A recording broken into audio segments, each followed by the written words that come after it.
We are now recording again. Now, if you think this is crazy, and if you think there's no way that they could imprison you because, you know what it says here? We got to be invaded, an invasion of the territory of the United States or its possessions, declaration of war by Congress, or insurrection within the United States in aid of a foreign enemy.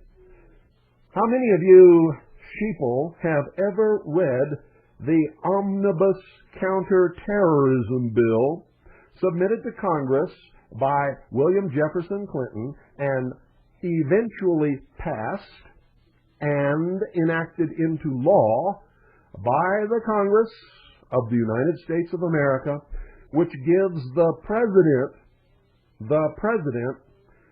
the sole means of determining who is and is not an enemy of the United States, is a terrorist, is operating in conjunction with any foreign power, and it gives him, ladies and gentlemen, the power to name any group, any organization, or any person or persons, to have them arrested without benefit of habeas corpus, without trial, and to be deported out of the United States if that's what they want to do with you, or to just lock you up in some dungeon somewhere where you will be forgotten forever.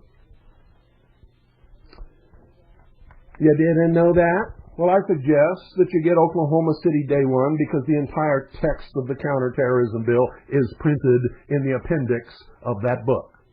640 pages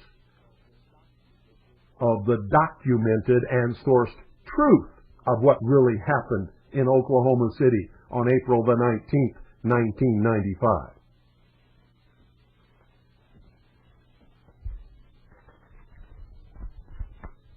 Oh, well, I'm not going to read it because the law is too hard to understand. Only if you're a complete brainless idiot who never studied English in your life and can't use a dictionary. And my little 8-year-old daughter can do all of those things. So, how about that? How about that, folks? The law goes on to outline a course of action for the arrested individual that, in general, is at odds with normal judicial procedure. Oh, really? Is that a surprise? He first would be given a hearing without right of bail before a preliminary hearing officer whose decision could then be appealed to a detention review board. At no time, though, is the Attorney General required to furnish information, the revelation of which would disclose the identity or evidence of government agents or officers which he believes it would be dangerous to national safety and security to divulge.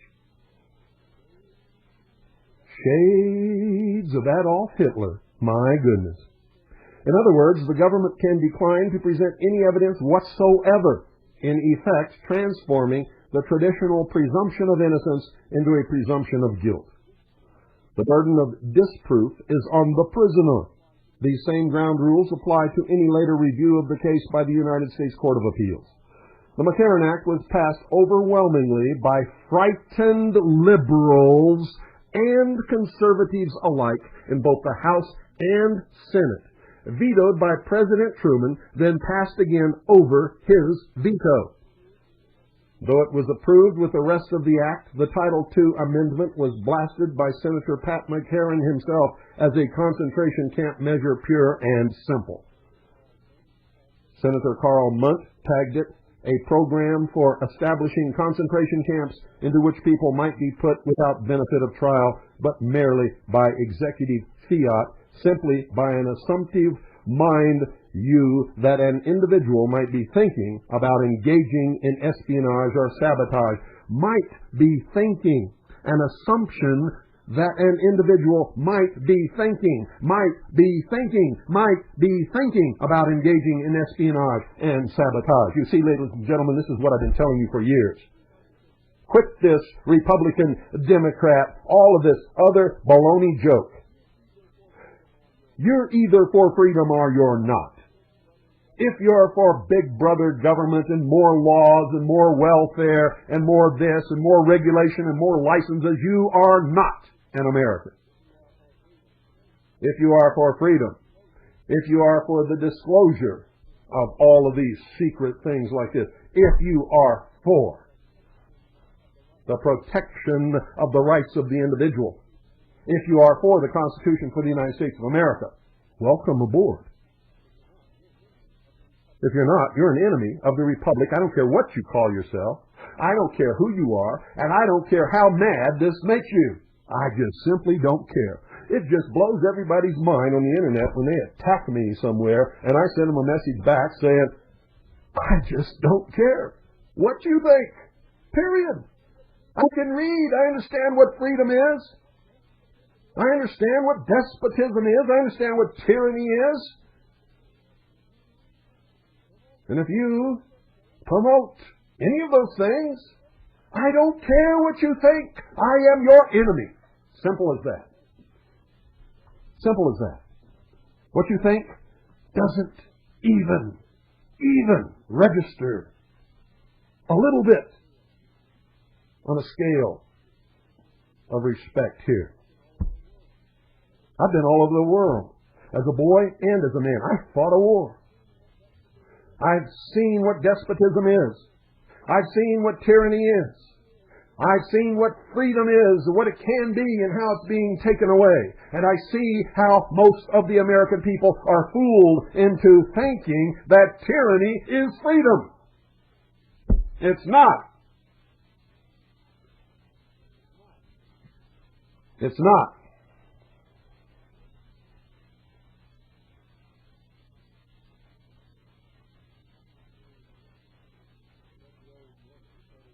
Said the old North Dakota dissenter, Senator William Langer, and I quote, "So it is now proposed to have concentration camps in America. We can be absolutely certain that the concentration camps are for only one purpose, namely to put in them the kind of people those in authority do not like," end quote.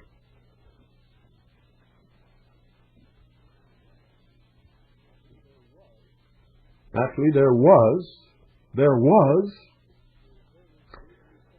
a very grisly precedent for this type of mass imprisonment.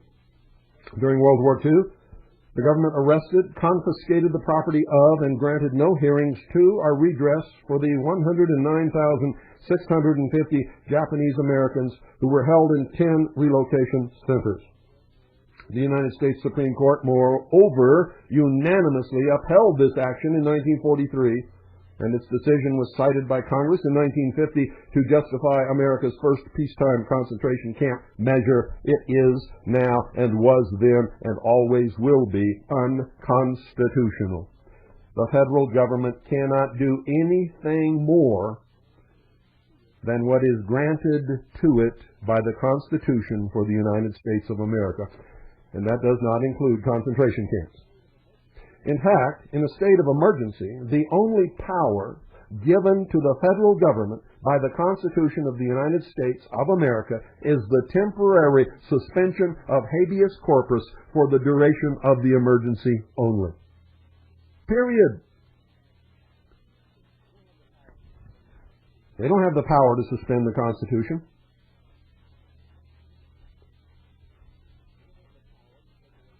They don't have the power to take away any rights of the people.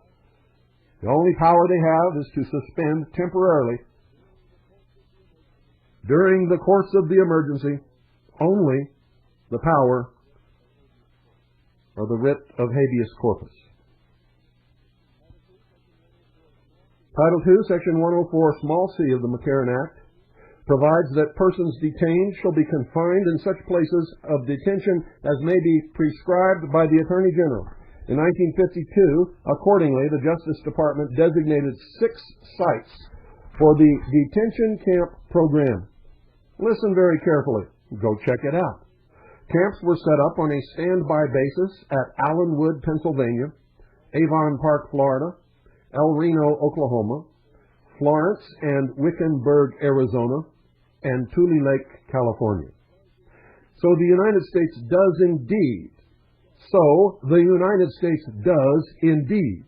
So the United States does indeed have a concentration camp law as well as camp facilities to match. yet both were byproducts of Joe McCarthy-era frenzy, and neither law nor camps have ever been put to use for emergency detention purposes, but they can be.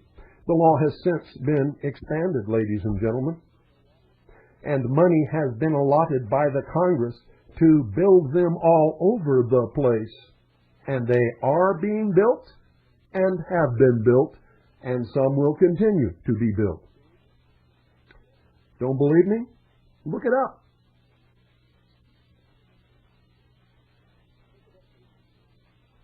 Look it up, ladies and gentlemen. What do you think about that? Did that get your blood boiling? Well, it should. I mean, you should be hot about this.